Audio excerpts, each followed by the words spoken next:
저는 임영석입니다. 한반도 산림생물로 전 세계와 소통하고 연결하는 식물자원 외교관입니다.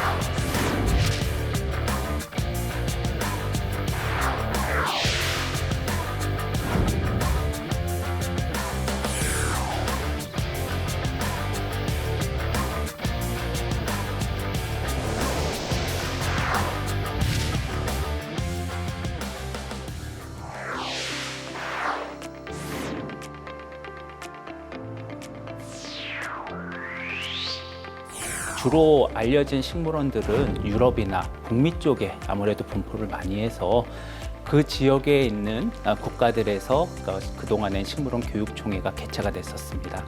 그 뜻을 잘 보존을 하고 그 가치를 널리 알렸기 때문에 이렇게 동아시아에서는 처음으로 개최를 할 수 있지 않았나 생각을 해봅니다.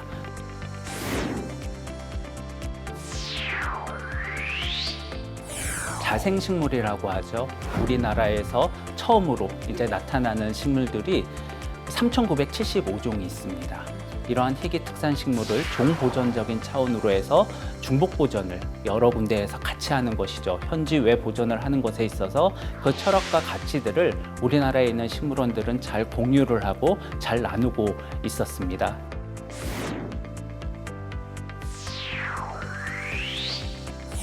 북한 식물을 수집하고 연구도 하고 있고요. 좀 고산 지역에 있는 북방배 식물에 대한 연구도 하고 있습니다. 언젠가는 하나가 됐었을 때 북한 식물을 연구를 하는 식물원이 있다. 그래서 식물 통일을 꿈꾸고 있는 곳이 있습니다.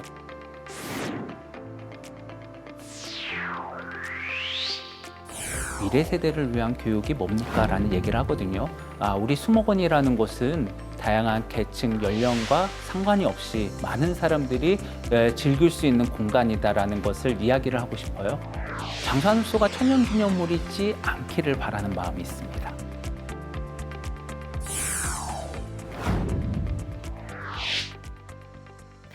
원장님, 이번에는 저희 산림박물관 안에 들어와 있습니다. 정말 숲속에 들어와 있는 듯한 그런 느낌이 나네요. 원장님의 커리어는 굉장히 숲과 정원과 정말 관련이 맞는데 이 매력을 뭘로 어떻게 표현하세요? 우리 인간들은 언제나 그 DNA에 숲을 그리워하는 DNA가 있다고 해요. 바이오필리아라는 표현을 쓰기도 하는데요. 저는 태어난 곳이 이런 숲속에서 태어났습니다. 어디요? 자연농원이라는 곳, 네, 네. 많이들 아실 텐데 저는 자연농원 사택에서 아버님이 조경 가셔서 그곳에서 태어나서 자라다 보니까 아무래도 숲과 자연에 좀 더 친근해졌었던 것 같아요. 자연스럽게 대학이나 그 이후에서의 전공도 원예, 조경, 산림자원 이런 것을 박사과정까지 전공을 하다 보니 오히려 공부를 하면 할수록 숲이나 정원의 매력에 좀 더 빠지지 않았나 생각을 해봅니다. 근데 여기 와서 보니까 정말 국립수목원이라는 곳이 이제 유네스코 생물권 보존 지역 안에 있는 아주 중요한 핵심 지역이고 광릉숲이라는 곳에서도 생물 다양성의 보고라고 그러는데 이 지역에 대한 자랑 조금 부탁해 볼게요. 말씀하신 것처럼 광릉숲이라는 것은 그 이름이 가지고 있는 가치가 사실 대단합니다. 저희가 역사가 1468년, 지금부터 560년으로 거슬러 올라가는데요. 원래 이곳이 조선 제7대 왕이셨던 세조대왕이 사냥이나 이런 그 활동을 하기 위해서 너무 사랑했었던 공간이라고 합니다. 세조대왕께서 돌아가시고 나서 아내셨던 정의왕후께서 이곳을 왕실 부속림으로 지정을 하면서 그것이 560년의 역사가 흐르게 되었는데요. 조선시대 때 왕실 부속림으로 지정이 되니 이곳에서는 관료가 관리를 직접 하면서 엄격하게 보존이 됐었었죠. 일제강점기 때는 사실 일본이 우리나라의 목재를 수탈을 하기 위해서 임업 연구를 하는 최적의 장소를 찾았는데요. 네. 그곳이 우리 수도 서울의 근처에 있는 이곳 광릉숲이었습니다. 1910년대에 이곳에서 시험님을 통해서 묘목을 생산을 하고 임업 연구를 시작을 하였고요. 그 덕분에 일제강점기 때의 목재 수탈에서도 또 벗어날 수가 있었던 것이죠. 그러니까 수탈이 될 수도 있었는데 오히려 연구의 어떤 맞습니다. 이게 그 중심지가 되는 바람에 네. 그 위험은 벗어난 네. 상황이군요. 최초에는 광릉 수목원이라는 이름으로 1987년도에 조성을 한 이후에 사실 이곳은 유원지의 개념으로 해서 아주 많은 사람들이 방문을 하는 곳이었습니다. 네. 하루에 10,000명에서 많게는 뭐 어휴. 2, 3만 명까지도 왔었다고 해요. 예. 그러다 보니까 광릉숲이 서서히 훼손이 되기 시작을 해서 김영삼 대통령님 때 광릉숲 보전 대책을 수립을 하라는 방법을 찾았었고 국립수목원이 만들어진 이유기도 합니다. 2010년도에는 유네스코 생물권 보전 지역으로 등재가 된 것이죠.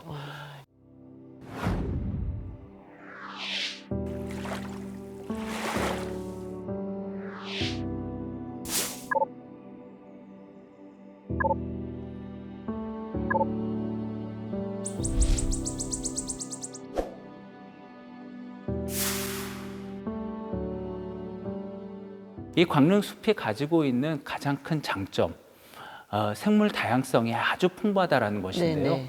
저희가 유네스코 생물권 보존 지역으로 등재를 하려면 생물 다양성의 수에 대한 것을 리포트를 하게 되는데요. 네. 저희가 가지고 있는 생물 다양성의 수가 6,250여 종이 됩니다. 우리나라에 자생을 하는 식물이 3,975종 중에서 네. 4분의 1 정도가 이 광릉숲에서 자생을 하고 있고요. 곤충의 경우에는 약 한 70% 정도가 이 광릉숲에 있다고 합니다. 그래요. 네, 그 자유롭게 정도예요. 날아다니는 오. 새의 경우에도 한 20% 정도는 광릉숲에서 네. 찾아볼 수가 있다고 합니다. 그것이 의미를 하는 것은 아마 생물 다양성의 우리나라의 가장 최고의 보고가 아닌가라는 생각을 해봅니다. 참 생물 다양성의 진짜 보고이라는 것에 정말 적극 동감이고요. 정책적으로 많은 분들이 이걸 인식하고 인정해주는 과정도 참 의미가 있다고 저희 봅니다. 네. 근데 이렇게 도시에 가깝다는 그 측면도 굉장히 특이한 측면이라면서요. 한국 내뿐이 아니라 전 세계적으로도 이런 경우가 별로 없다고 그러던데요. 네. 우리 광릉숲이 1헥타라라는 면적에서는 네. 2.6종의 생물을 보유를 하고 있다고 해요. 네. 사실 이 숫자가 가지는 가치가 다른 생물권 보전 지역인 설악산이나 제주도의 한라산이나 이런 데보다는 20배 이상 높습니다. 여타의 미국이나 유럽에 있는 다른 지역보다도 사실 한 200배 이상의 더 높은 것을 보여주고 있는데요. 도심 지역에서 이렇게 가까운 곳에서 생물 다양성이 높다라는 얘기는 어찌 보면 우리 경기와 수도권 지역에서의 허파와 같은 역할을 하고 있는 것이 아닌가라는 글쎄 생각을 말이에요. 해봅니다. 이렇게 정말 복잡하고 이렇게 큰 도시 차로 오니까 1시간 채 안 네. 걸리는데 근데 이런 곳이 있다는 자체가 참 귀하고 또 정말 소중한 것 같아요. 네.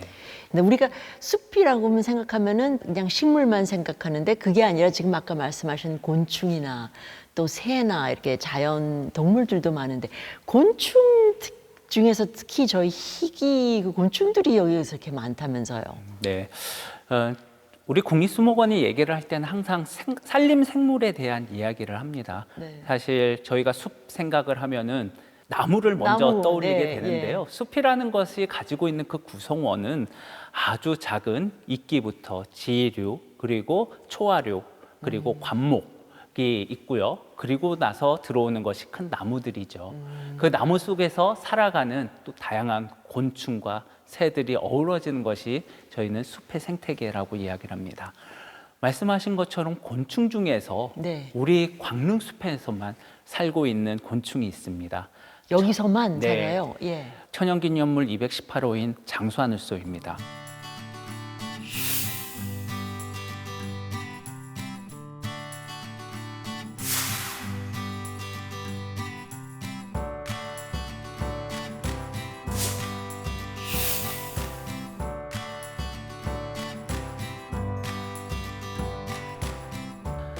하지만 안타깝게도 광릉숲을 제외하고는 더 이상 볼 수가 없는 것이고요.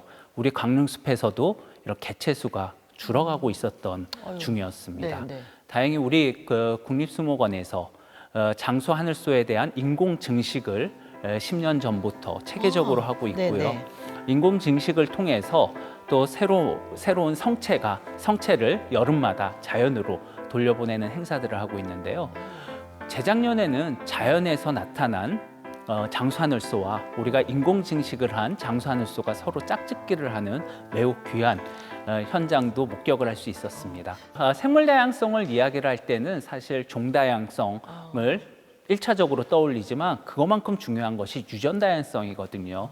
저희가 인공 증식을 한다라는 것은 아무래도 유전적인 다양성이 떨어질 수밖에 없는데 이렇게 자연에서 만난 개체들과 함께 또다시 어우러지는 삶을 살아간다라면 이것은 유전 다양성을 높일 수 있는 아주 좋은 기회가 되지 않을까라는 생각을 하고요.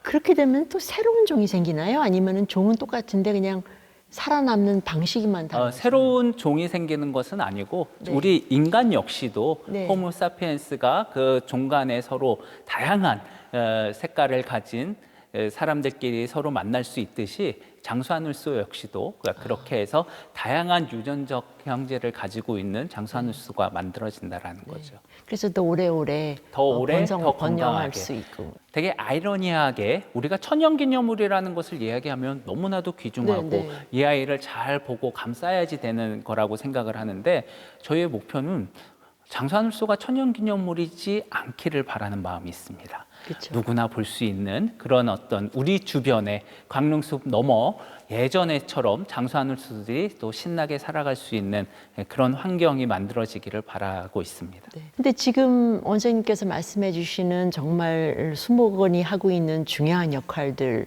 또 이 광릉 숲의 소중한 가치, 이런 것을 정말 보존을 해야 된다는 것도 굉장히 어려운 일일 것 같아요. 왜냐면은 한편으로는 또 이게 도시와 가깝게 있기 때문에 네. 전혀 또 민간인의 그 방문을 차단하는 것도 불가능할 것 같고, 지금 말씀하신 대로 교육의 역할도 조금 네. 하셔야 될 것 같고, 이게 그 양쪽을 다 균형을 맞춘다는 게 굉장히 쉽지 않을 것 같은데요.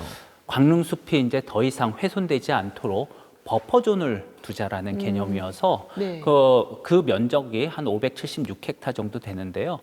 그러다 보니까 그 버퍼존에 있는 토지를 소유를 하고 있는 분들께는 안타깝게도 개발 행위를 할 때에 좀 행위 제한을 할 수밖에 없는 상황이거든요.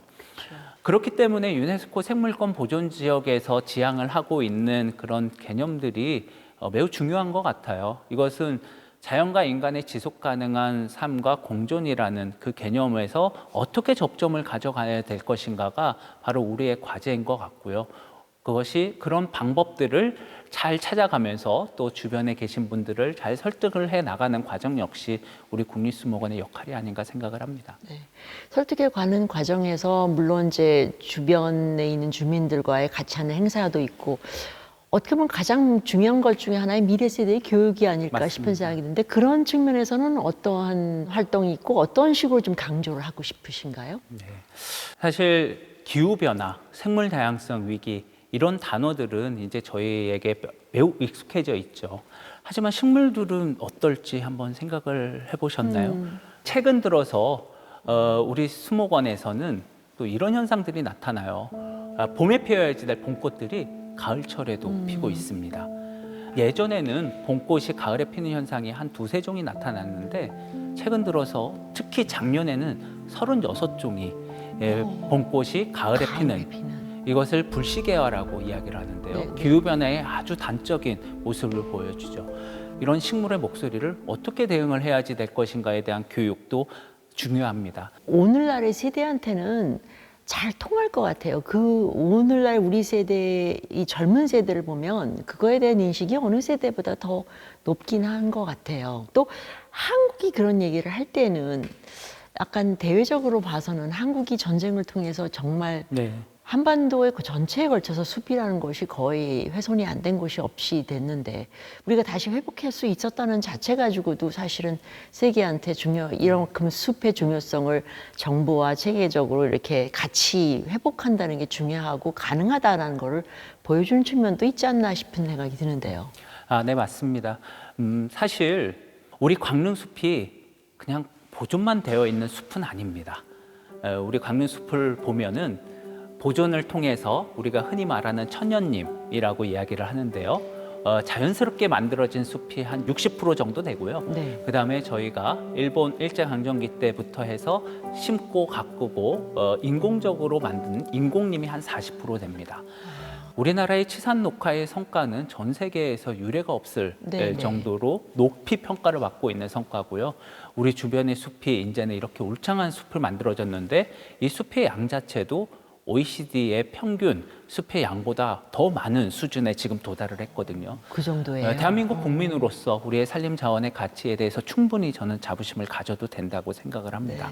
이제는 누군가 숲을 가꾸고 만드는 사람들이 누군가의 특정인들이 하는 것이 아니라 이제 우리 모두가 함께 한다라는 생각들을 가져야 될 것 같고 도시인의 마음속에는 항상 숲이 좀 살아있고 숲에 대한 중요성을 기리는 그런 항상 분위기가 네. 마련되고 또 국립수목원이 그런 분위기를 이끌어 나가실 거라고 믿습니다. 네. 오늘 너무 시간 내주셔서 감사합니다. 아, 네, 감사합니다. And that's it for me. I'll be back next time with another globalist who's putting Korea on the map. Sun Ji out.